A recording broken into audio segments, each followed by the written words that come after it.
Hey everybody, welcome to Retire with Style. I'm Alex and I'm here with Wade, and we're excited this week to have another special guest. And this week, somebody who's quite active in the space of fee only or no load annuities. And it's David Lau, the CEO and founder of DPL, which is a firm that focuses on providing that sort of value added fee only non commission annuity, both as we've learned direct to consumer, but primarily as well with working with registered investment advisors or financial advisors who traditionally have been more on the investment side of the financial services spectrum. So, David, as we get started, could you just give us a little background about your career? And in particular, I want to touch upon going all the way back to your time in Japan because we share that connection as Ha, well with how you've always been creating these types of companies that are really just providing that sort of value much more to the consumer compared to what had come before. yeah, great. Thanks, guys. I'm really happy to be here. Always fun to talk to you guys. Stimulating conversation. Hopefully, we'll educate and maybe get a couple laughs. So, well, I'll um, change your mind before we're done. excellent.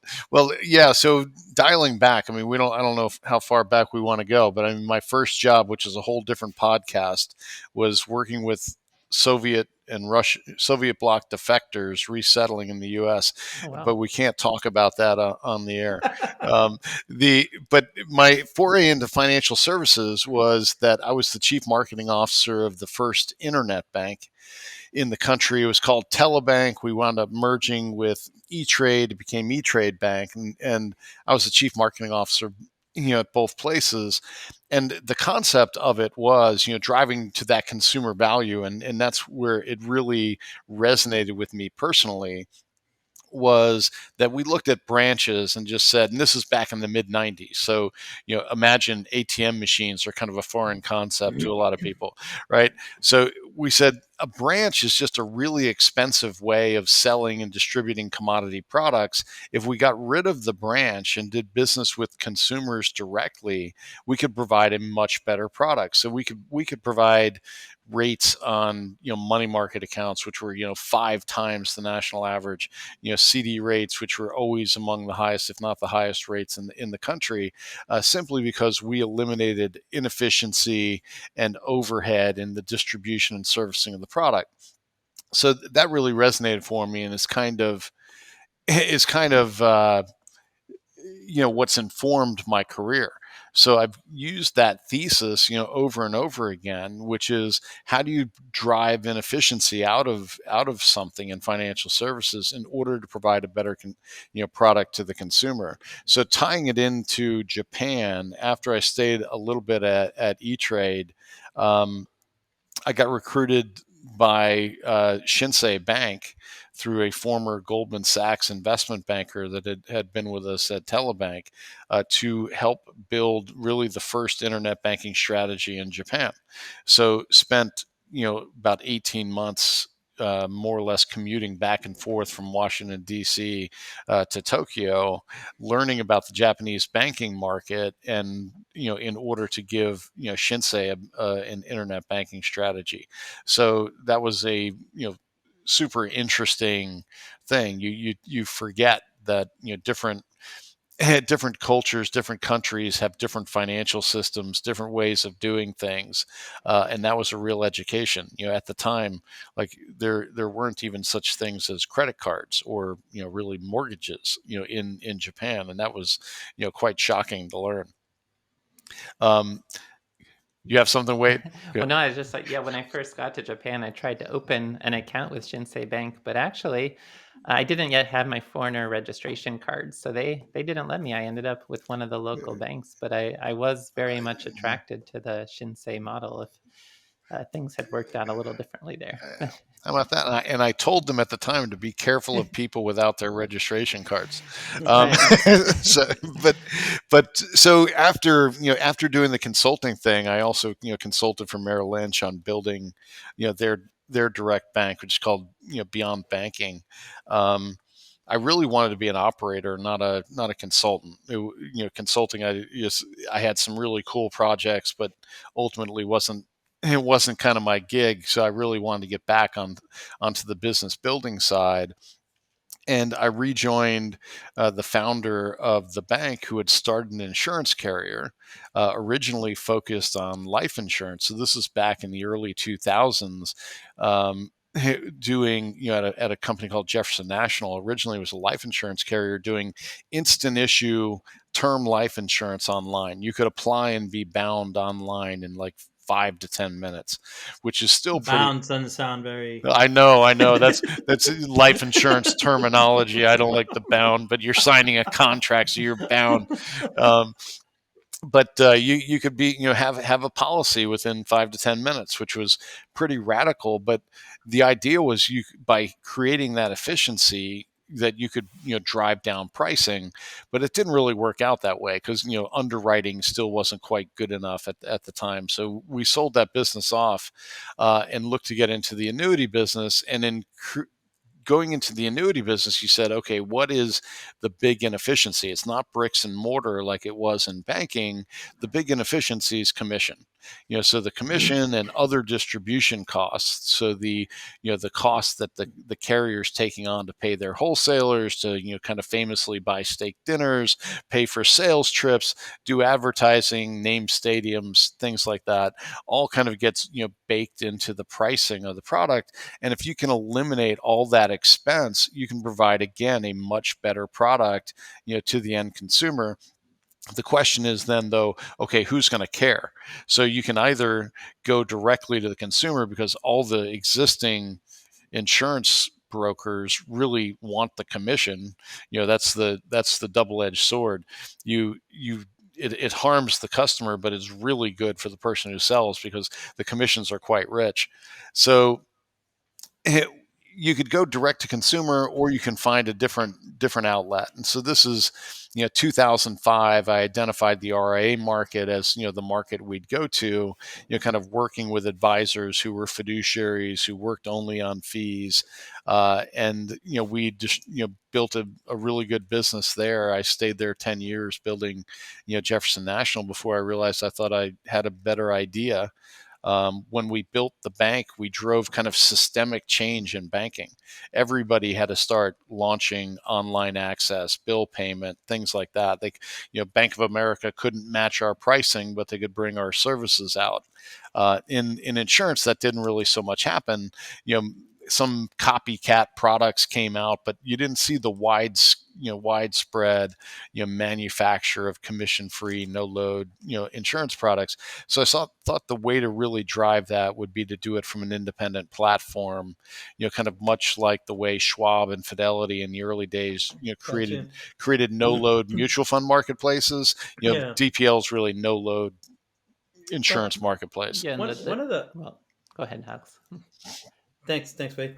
One of the things I'd like to comment and bring it to the last couple, because we've been interviewing obviously folks who are on an advisory board, and we at a certain point we'll sort of recognize that. But you're just on a good roll right now, so I'll let it go. But Yes. one of the things that I just want to mention, in our interviews with John Faustino, Bonnie, even Kelly, previous to yourself, David, one of the things that I want to make a point to bring out, and this is for the consumers that are listening in, is that there are a lot of great people in this industry that are trying to do good by the consumer. Listen, it's a commercial endeavor, so there's nothing wrong with making a profit, but I want to bring to light that there is a number of good folks like yourself that are actually looking at the industry and are coming at it from, how can we improve the consumer experience? How can we actually benefit them? It's not a zero sum game by any means. And I don't know. I feel the need to point that out, because I think advisors sometimes are painted in a light that's less nice, if you Right. will, than you see in real life. And I'm listening to your story, and your entire career has been, how can we sort of remove frictions and pass them on to folks? That's And I right. just wanted to point that out, because I think that's actually quite an amazing journey and something of significance that you could look back on your career and say to yourself, not only did I did it my way, I did it the right way. Yeah, and for me, that's super important. I've got to look at this mug in the mirror every morning, and if I've got to be really comfortable. I'm somebody who really cares about that, and I think I'm good at what I do. So I'm sure I could be successful doing all kinds of things, but Let us be the judge of that, I please. know.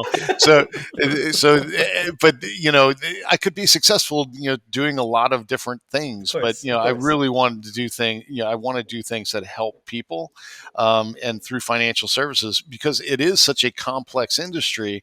It really resonated with me at the bank. Like people pay too much, they get taken advantage of, they can have bad advice, whatever it might be, and so like who can help people understand, help people get through some of the detail, the back, the issues behind the scenes in product manufacturing, to really create better products. But like to your point, Alex, there's lots of great people, but just like the rest of the media, you hear about the bad ones all the time. We're going through this, FTX, blow up, right now. You hear about the greed and the bad ones because they're much better stories, but there are loads of people doing great things, for consumers, and including both of you. Well, Thanks. thank you for that. But and go on, Way.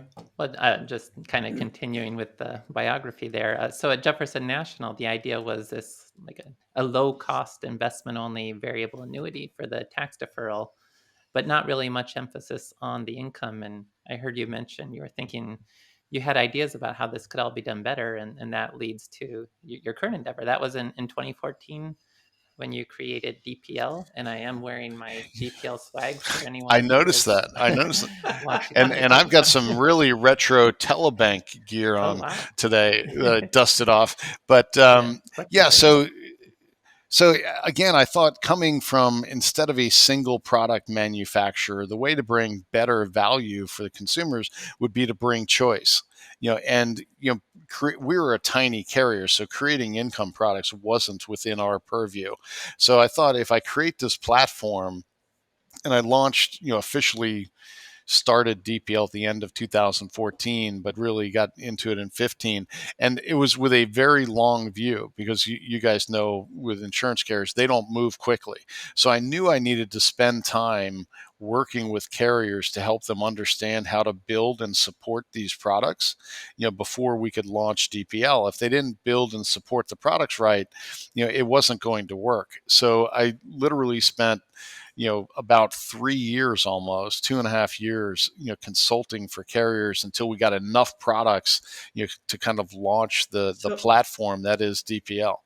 how did that first phone call go? Like, Yeah. hey, this is David. I've got an Mm. idea. Yeah. You know how your business Mm. model that you're doing with commissions? Scratch that. Right.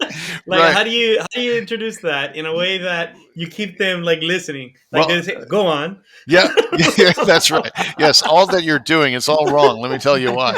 Um, I know Go you've on. I know you've had this company for 120 years, but You I've got had a me at hello, David. yes. Like, Well, yeah, fortunately, so I mean, I had built kind of enough of a reputation at Jefferson National that people knew who I was and what we did, right? So, and this is the direction that all financial services are going.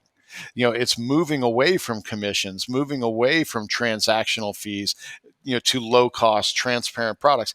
That's part of the reason I started DPL. It's happened everywhere, most everywhere anyhow in financial services, but insurance had gotten left behind. And in my estimation, because they're bound to this commission distribution, but also from what I saw with other carriers as competitors, they didn't know what they were doing.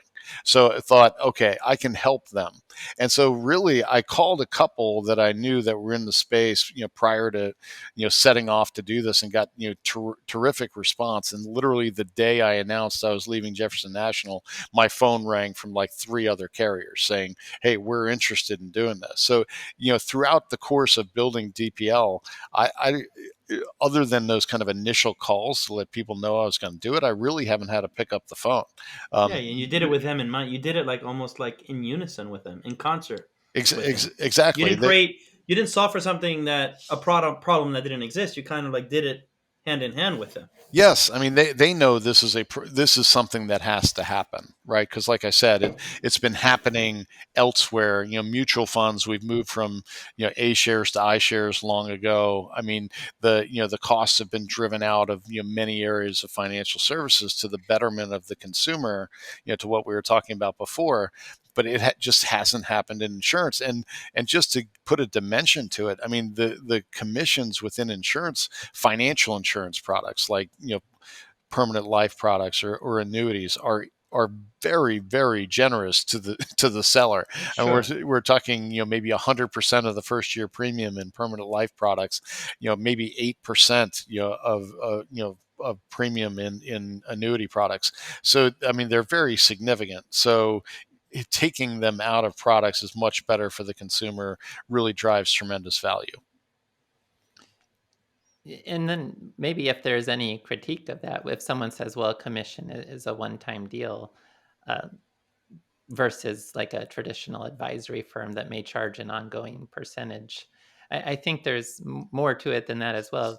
I've heard you talk about the idea of many of those commission-based annuities. They charge mortality and expense fees that are ongoing well beyond when the commission would have been fully Correct. funded, but the expenses never stop. And That's right.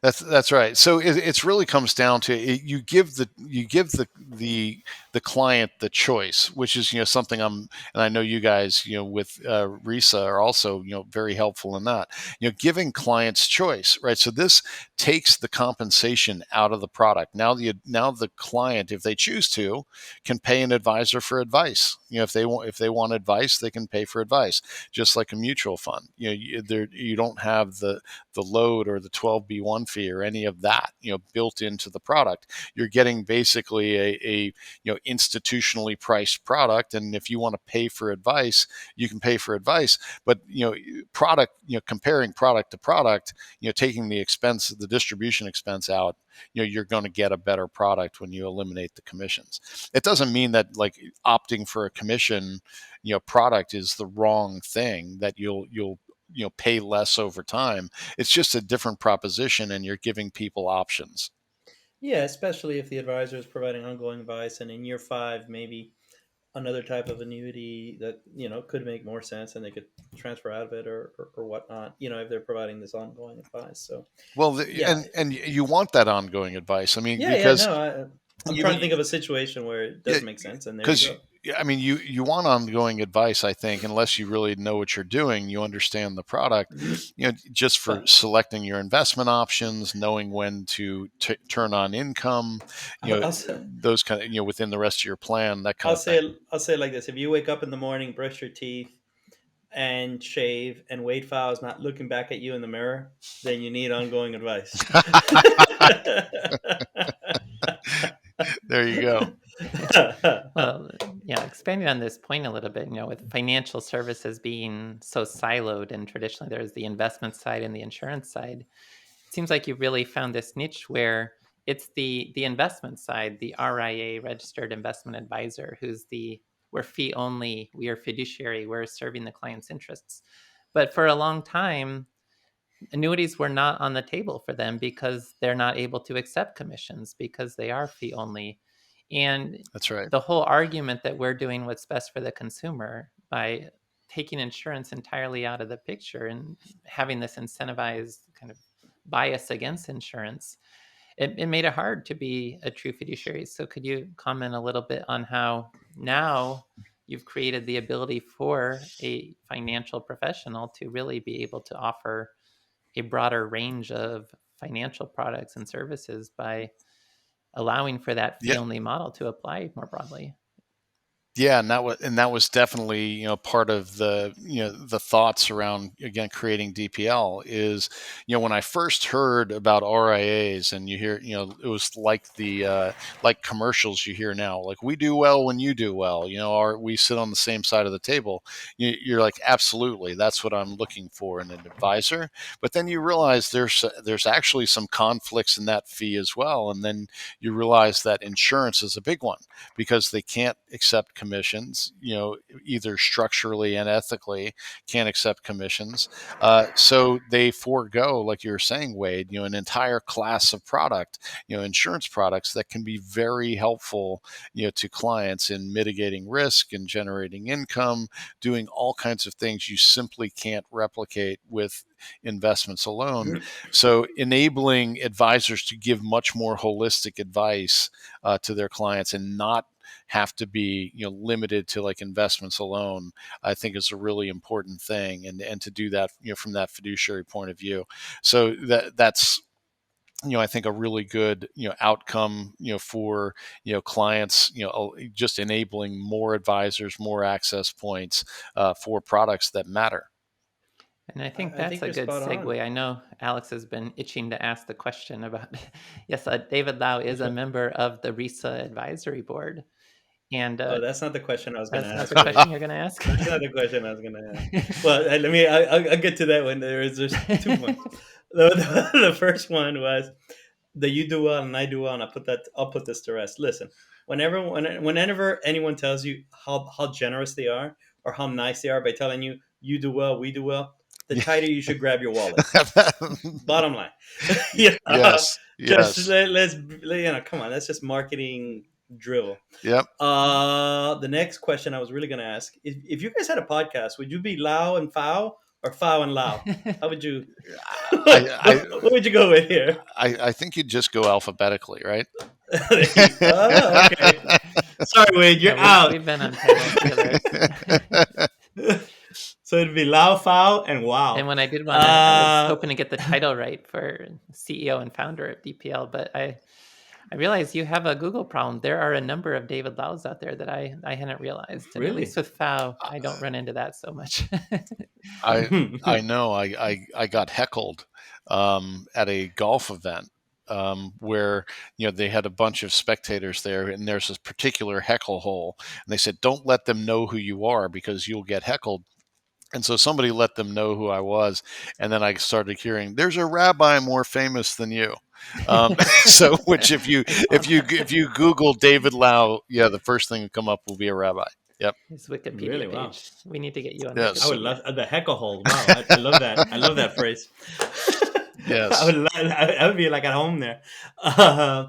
But to Wade's point, the more serious point was, listen, you've just heard David speak here for a good 20 minutes about his his life's work, about how it is to bring this to the consumer, and to bring these solutions to the consumer in a way that's cost effective, frankly. And we couldn't be happier than to bring David, along with us on our RISA advisory board, simply because of the work that he's doing with annuities, this sort of approach where, listen, if you take this fiduciary standpoint and you have these fee only annuities, there really is at this point no reason why annuities isn't an option for all business models within the advisory community. I mean, at this point, it's just because you don't want to see. That's right. I mean, that's the reality. You can say, "Oh, my business model doesn't allow it," which shouldn't be a reason, anyways. But let's just say that was your reasoning. There are no excuses at this point. You just don't want to. Hand over your heart. It's just being obstinate. All That's emails can go right. to Wade, please. But from our standpoint, I mean, we couldn't be happier than to bring this kind of innovation and thinking and originality to the RISA Advisory Board, where we're about bringing in all retirement income solutions, not just one set, but everything, of which contractual income is a huge you know proportion of. And so, with David's thinking on this and where we're going with down this route, David's company and the RISA just go hand in hand. I mean, in terms of this movement that's coming down the pike. And, we've thrown the word fiduciary a lot over the course of the last few podcasts, but you get a sense of where we're coming from with this. And, with that, I just want to say thank you, David, for going with us on this journey. I mean, really, we're excited. Yeah, well, I'm honestly honored to be a part of it. I've told you guys all along, as you guys have been working on this and developing it. I believe it's important, and I believe it truthfully. I mean, RISA is an important development and innovation and advancement, within financial services. Being able to, I talk about this a lot too. Retirement is relatively new problem, Yeah. for financial advisors and individuals. I mean, it wasn't so long ago people had pensions, interest rates were robust. They've come back a little bit here, but I don't know how long they're going to stay like this. The you had, no doubts about Social Security. The duration of retirement wasn't all that long.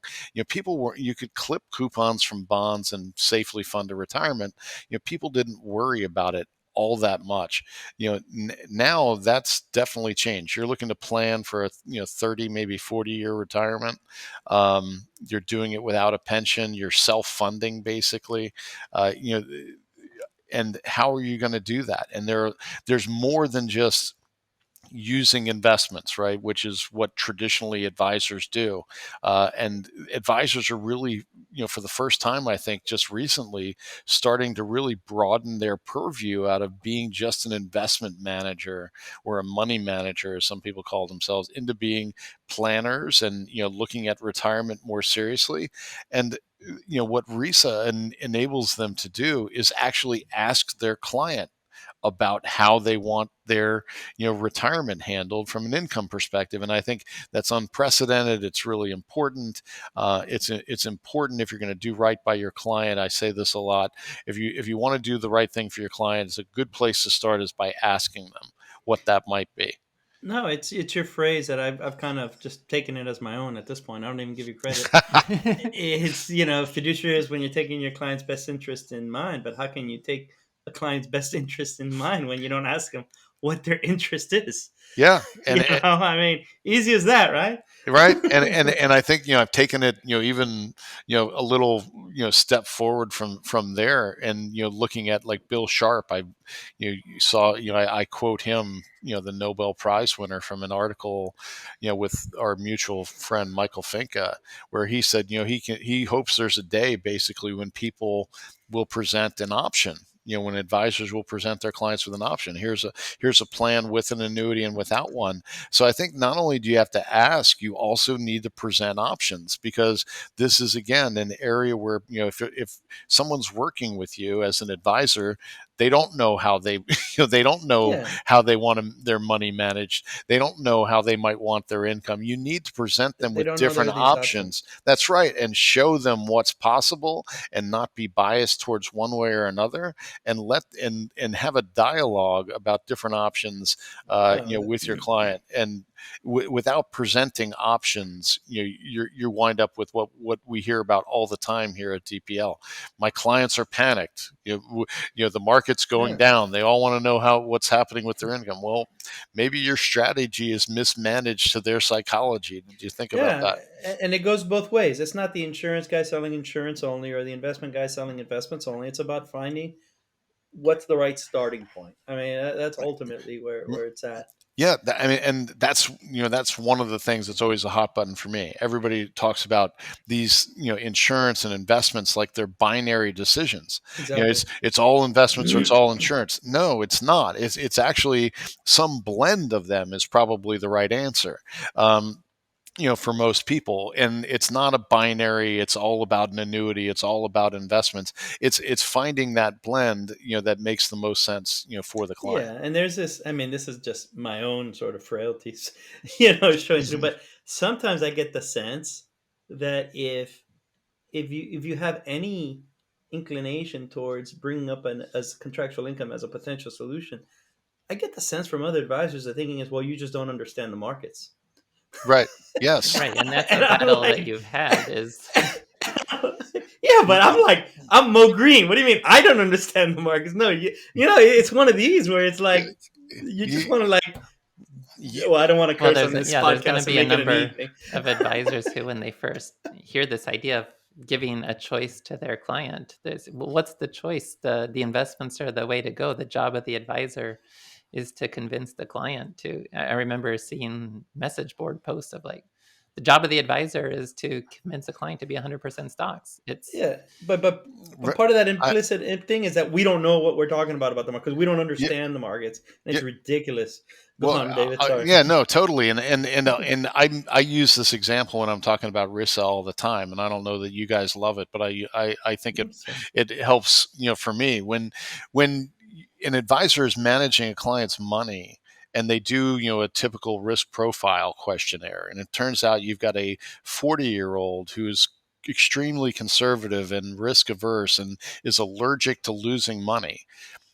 You're bound to manage that client's money conservatively, even though Yeah, in your intellect you might think, oh, this person would be better off taking much more risk. They've got time for market cycles. They're going to be okay over time, but you have to manage their money conservatively because you ask them about their psychology, about losing yeah, assets and things like that. And why doesn't that then apply to retirement income or other aspects? It's not, again, the advisor to tell the client what's right. It's about talking to the client. There are many things, as Wade points out, that are right. And some can be better for a client, depending on their psychology. You can get to good outcomes in a lot of different ways. And frankly, I would make the case that incorporating an annuity can get you to a better outcome. yeah, Uh, yeah. 100%. Look, it's whatever. It's. I mean, I heard the phrase somewhere. I forgot who it was, but we don't. The retirement income isn't always optimized on a spreadsheet. It's optimized with a balance of who the human is, what the preferences are, and you go from there. It's not just a straight up Excel. But to your point, okay, if you really want to take it to that level, there's plenty of examples where an annuity, within the overall asset base, will actually, from a numbers perspective, outperform an investment only piece because risk pooling premium versus term premium or whatnot. So it's quite compatible and many times above and beyond. But that's beyond the purpose of this podcast right now. This podcast, I want to talk trash a little bit. Nah, no, I'm kidding. But what are some, because consumers are listening in on this, what are some, just because you go to somebody's office and you give this talk, we're not going to, there's still going to be advisors that are going to say, yeah, David, I get it, but, you know, I'll call you, one of these things where it's a polite no, it's a smile, but it's a no ultimately. What are some of the objection handling comments that you have to listen to? And I think this is important because consumers can ask their advisors the same thing. Hey, what about an right. annuity? And the advisor gives them some 10-second Heisman, the Yes. equivalent of the Heisman, and they Yep. go, oh, okay, and they move on. So what are the kind of answers that you listen to whenever you kind of make your pitch to an advisor why they should consider it, but they don't quite get there? The so I say that, boy, been dealing with this for a long time. So I say a number of things. Annuity, one, I'll say annuities are controversial, you know, based on compensation type. So for advisors who don't like commissions, they never liked annuities. It meant lost revenue. For people who liked commissions, they really liked them because they got paid quite handsomely. But where they've never been controversial is with academics and people who study retirement for a living. With people who are objective in looking at the value of an annuity, they're not controversial. So typically, the objections we get when we're talking to advisors are mostly based on misconceptions. I can't actually recall people objecting to the actual products and the actual numbers and after actual review. It's mostly about, well, my client doesn't want to lose all their money to the insurance carrier. They don't want to turn over all their money. It's like, well, that's only with a couple of products, that might be the case. Most people don't do that. What happens if the insurance carrier goes under? It's like, well, if the insurance carrier goes under, there's going to be a lot of problems in your portfolio. The stocks Um, are down. Yeah, yeah, exactly. there's going to be, there's going to be, insurance companies are, incredibly well capitalized and monitored and all that stuff. If they're having issues, it's particularly major national carriers. Yeah, it's also, Um, what's the alternative? right. so I mean, everything's got risk. An insurance carrier actually presents, pretty minimal risk. But just to get to the question, it's just a lot of, misconceptions, about annuities. They're How many? they're complex, they're expensive, there's it's always like some blend of, some Frankenstein annuity. It's not, I'm objecting to this Right. product because of this. It's mostly the concept, and it's mostly because those advisors could never get paid or make money. They actually lost money on annuities. Okay. How many of them tell you point blank, hey, this doesn't align with my business model, or I already, and as stupid as it sounds, I think it hits hard, right? Advisors are human beings. They're trying to build up their business. Yep. They like to systematize. They like to keep things efficient. Yep. And it could be as easy as I don't want to consider them because I already have like my presentation down pat, and I Oh. already have my messaging down pat, and I don't want to change that. It sounds Yep. so stupid for me to say something like that, but Oh, yeah, it is not. exactly. It is You not know, stupid like at it could all. come back to I just don't want to change my messaging anymore, even though it's better. It's Is that go on? Oh, absolutely. I mean, whether it's the messaging or the process, I mean, just the inertia of like, I've Exactly. always done things this way. I mean, you can show them, I mean, literally a quote from an advisor. You're showing, them a massively better outcome, for a client. He's like, but that's going to take some paperwork, right? I mean, it's like, yeah, I yeah, laugh because I that's don't going want to, to cry. I know, I know. It's It's like, like yes, pathetic. that'll require a little paperwork, but your client is going to be super happy. But it is that inertia of this. I've always done things this way. But and again, people tend, as human beings, we tend to, focus on the short term rather than the long term, because actually, if you've ever, and Alex, you're an advisor. If you ever looked at the process for generating income out of a portfolio that you're going to have to constantly do over and over and over again, for a client, it's one, very complex, filled with execution risk, and is, often very manually intensive.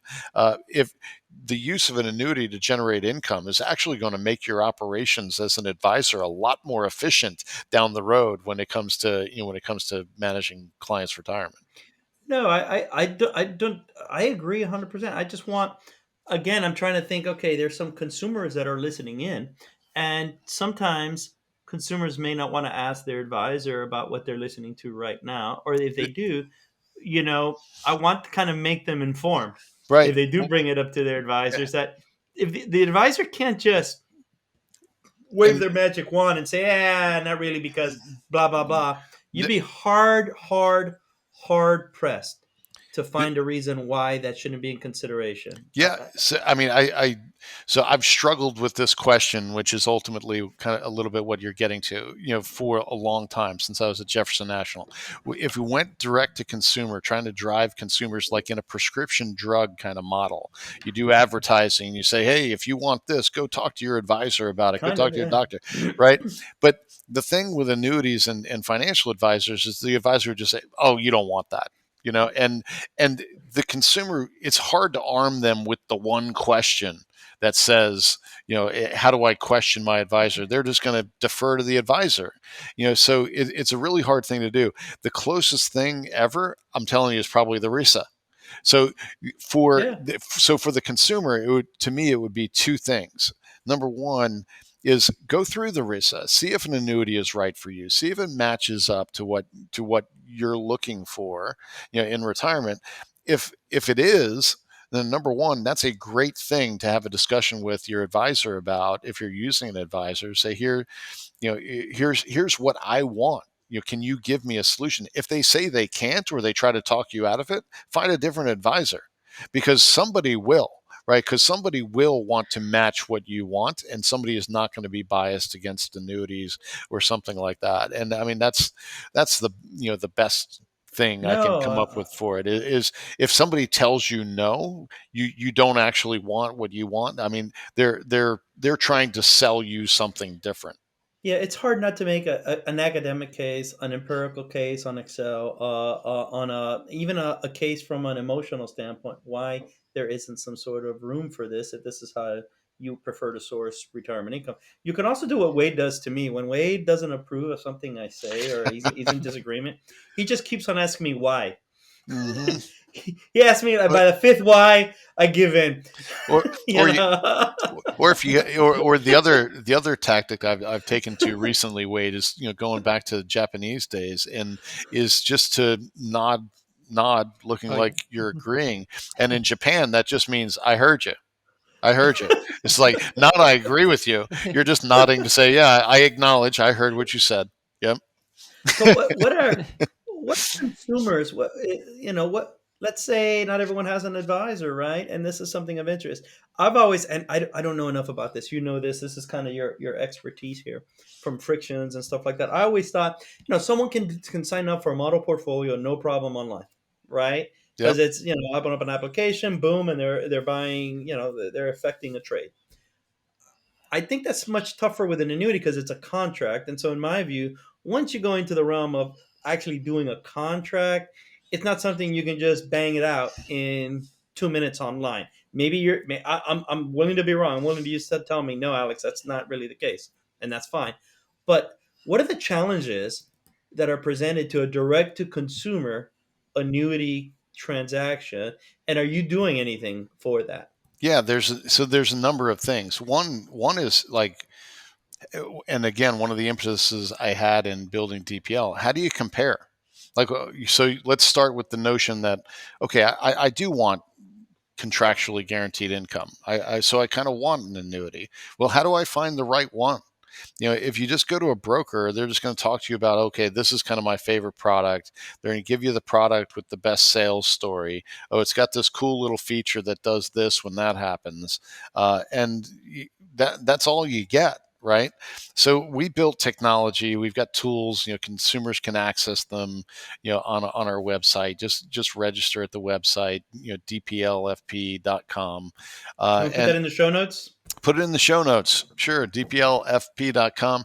You can go to our tools, and we've got any number of tools you can look at. You can compare annuities to fixed income, which is one of my favorite, to show you where, if you're going to replace some portion of your fixed income portfolio with an annuity, how much more efficient that income that is. Basically, I talk about it as we take like Wade's research and put it to practical use and practical application within this tool, showing you where, how an annuity can be more efficient than bonds, for example. We also give you an annuity comparison calculator. You want to, if you own an existing annuity, you want to compare and see if one of these, new versions of annuities is better. We can let you look it up really, quickly and easily, do a comparison. Or you just want guaranteed income. Our tool just, we have a guaranteed income tool. We don't care what kind of product it is, from whom. We're just saying, give us a couple data points about who you are, when you want the income to start, and we'll tell you which products are most efficient about, generating that income. And you're doing this on a fee basis, on a fee only basis. Correct. And there's no fees here, for the consumer. You're going to get we don't charge, the consumers anything. You can access for free. You can, buy these products. Everything you see in the product costs is what you pay. It is what it is. So there's nothing extra, for the consumers there. We do charge advisors. So Thank you we for that. yeah. Thank you for that privilege. Yes. uh, Advisors need more help. yes, yeah. All right. No, man, that was great. I mean, I think we've accomplished what we wanted to do, which is really let advisors know that, listen, there's a movement coming, and the reality is, I think I said this in the last few podcasts, but you can't stop an idea whose time has come, and this is Exhibit A. And for consumers, listen, there's options out there right now on a non-commission basis that annuities are available. And so at this point, if this is something that reflects your preference, you should be able to pursue that, full stop. Wait. Yeah, and Alex, and for advisors who've been using the RISA as well, I don't know how many times we've heard from advisors at this point who said, traditionally, Oh I yeah. was the investments only advisor, but I realize now I need to expand my business. How in the world am I supposed to do that? And our answer is generally, well, there's options out there. And David, you're primarily the main option that is available Uh, to an advisor looking to expand beyond just investments only. So if you have any yeah. further comments on that, what can Yeah, advisors do to learn more? Yeah, it's so good. We've got a whole team of consultants that, can, work with advisors, as Alex was pointing out. I mean, this can involve a business change, for an advisor. You got to know how the processes are going to work now, how you're going to get paid, what do the data fees look like, how do I do reporting and all that. So we've got consultants that can help. You can call in, go to dplfp.com, et cetera, et cetera. And we support advisors all the time, but this we really love the RISA because it's a crutch for the advisor too, right? I mean, like I was saying, so earlier, But the kind it's of crutch that helps. totally the kind of crutch that helps, because so many advisors, the part of what they look for from us is, how do I talk to my client about this? How do I start bringing this Yeah, up? I no, you're never right. talked about this before. And now having a device, like the RISA, that helps identify what the client's looking for, it also gives a great way for the advisor to engage in that conversation, with the client about, about their investments and about their retirement. So that's something we like to put forward. So we'll support it with human help. We put out the RISA. We give the tools to help find the best products. We integrate into the rest of the practice. So we kind of look to handle this from soup to nuts for everyone. I think this is great. Like I said, Wade is right. We've gotten a lot of advisors at this point come up to us saying it's largely been a total return shop. How do we expand our offering? And we just point to DPL because we're not in the business of that. That's where you come in. In fact, I think I sent somebody to Tim just last week. So That's great. yeah, that's awesome. David, it's been an absolute pleasure. Looking Hmm. forward to knocking this out within the industry with in full force. So thank you again for deciding to go with us on this journey. And what can I say other than thank you again? I got no other Oh, words. yeah, happy to. I'm a huge supporter of you guys and the RISA, and a major believer in it. It's an important thing. Advisors, consumers both need to be checking it out. It's a terrific device, and you guys are to be commended for the development Well, of it. thank you. And then the last point: how did it feel to be interviewed by Wade as opposed to you interviewing Wade, or it's vice def- it's versa? it's definitely turning the tables, but It's perfect. it's great. He did a good job. There's a Okay, future there, Alex. So here you go, Wade. Yeah, late night TV is You want coming to? next. Yeah, you want to take us home, Wade? Thank you, So, everyone. I'll say my goodbyes. Wade. yep, thanks, David. Thanks, everyone, and we'll catch you next week on Retire with Style. thanks, guys.